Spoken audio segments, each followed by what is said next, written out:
বাংলাদেশের সাম্প্রতিক পরিস্থিতি নিয়ে কলকাতার আনন্দবাজার পত্রিকায় লিখেছেন সেখানকার নায়িকা ইধিকা পাল। বাংলাদেশের মানুষ, বাংলাদেশের মানুষের ভালোবাসা, ঘৃণা সবই উঠে এসেছে তার এই লেখায়।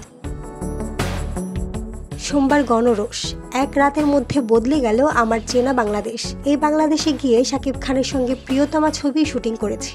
ঈদের দিনে ছবিটা যখন মুক্তি পেল, প্রিমিয়ারে গিয়েছিলাম।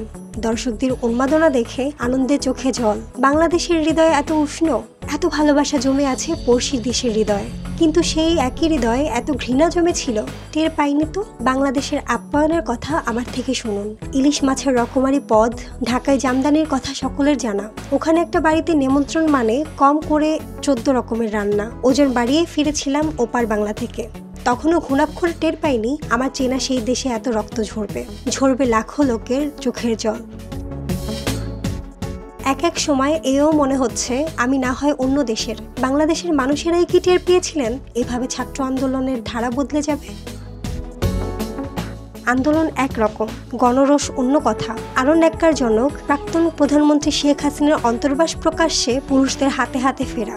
বাংলাদেশ এটা তোমার থেকে আশা করিনি। যেমন আশা করিনি সমাজের প্রতি সাধারণ মানুষ কাঁদতে কাঁদতে সর্বস্ব লুটের কথা সমাজ মাধ্যমে এসে জানাবেন।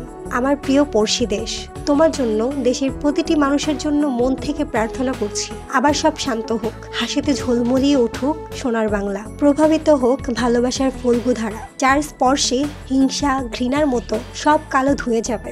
জানি আমার প্রার্থনা সফল হবেই।